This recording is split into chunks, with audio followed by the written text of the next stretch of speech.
Syphilis is a sexually transmitted disease. The only way you can get it is by having sex with someone who's already infected with syphilis.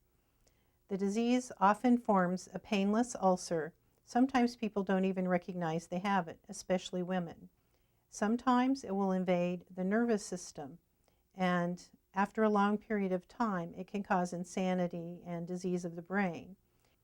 The other important thing about syphilis is that it can cause birth defects for any women who have syphilis and they're pregnant. It can cause the baby to be born with deformities, or it can even cause miscarriage.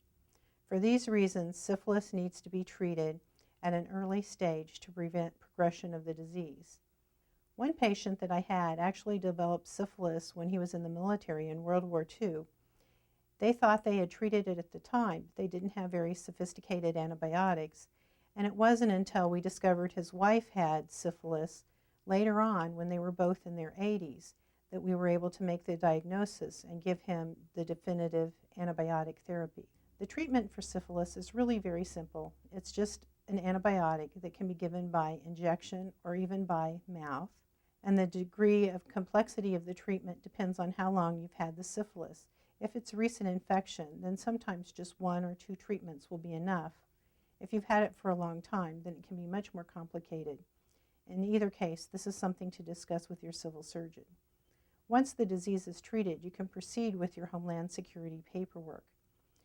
The other important thing to realize is that if you've ever been tested for syphilis and it's been positive, you will always have a positive reaction on the initial test, the RPR. This doesn't mean that you've been reinfected. It just means that you've had syphilis sometime in your life. For this reason, whenever we test patients, we always do a second test if the first test comes back positive.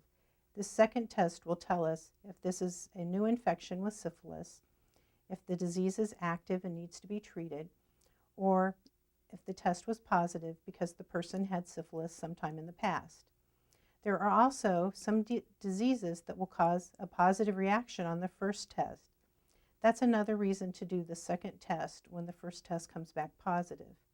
That way we can weed out other diseases that might be showing up positive and acting similar to syphilis when really the person is not infected at all and does not need treatment.